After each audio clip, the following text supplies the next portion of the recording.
Bonjour à toutes et à tous, toujours dans la continuité de cette série de vidéos qui concerne les deux notions, espace et territoire.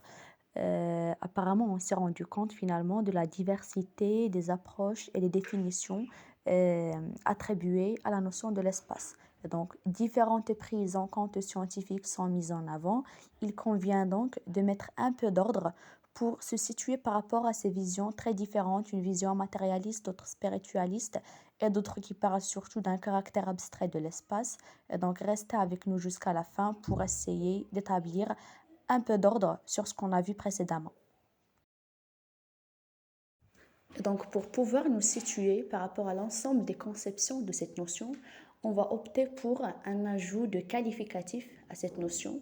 Et le premier est justement produit, c'est-à-dire l'espace produit, qui nous réfère automatiquement à tout ce qui est réalisation, à tout ce qui est choix opéré par des populations. Et donc, on va considérer l'espace comme étant une réalité statique et dans laquelle on va voir ce qui est apporté par les hommes, notamment des constructions, des routes, des espaces aménagés ouverts et autres, mais aussi le naturel qui a été gardé. Je donne l'exemple d'une forêt, un fleuve, une falaise, ne manifeste pas vraiment un apport significatif des hommes, mais qui, du fait qu'ils sont gardés, font partie de l'espace produit. Ensuite, notre deuxième position va s'appuyer sur les deux qualificatifs social et vécu. Alors, on va parler de l'espace social et de l'espace vécu. Alors là, on va passer à une autre dimension qui est autre que statique.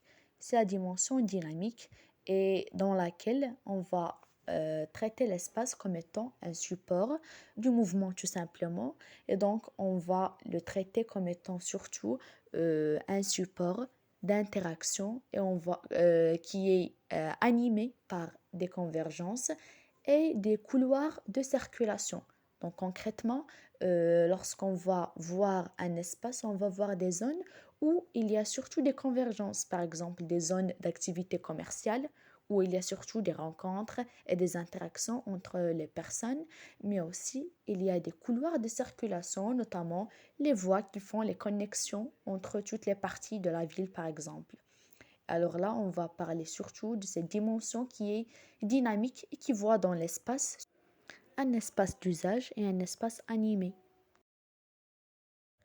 Alors notre troisième et dernière position par rapport à la définition de cette notion, c'est l'espace représenté ou l'espace perçu. Alors les deux qualificatifs nous renvoient automatiquement à un espace abstrait et donc c'est un espace qui se construit principalement par l'expérience que nous faisons dans l'espace physique et à travers la pratique. Donc la lecture qui va se faire, il va permettre une construction d'un espace dans notre imaginaire, et donc d'un espace qui est perçu et dont la perception va varier certainement d'une personne à une autre.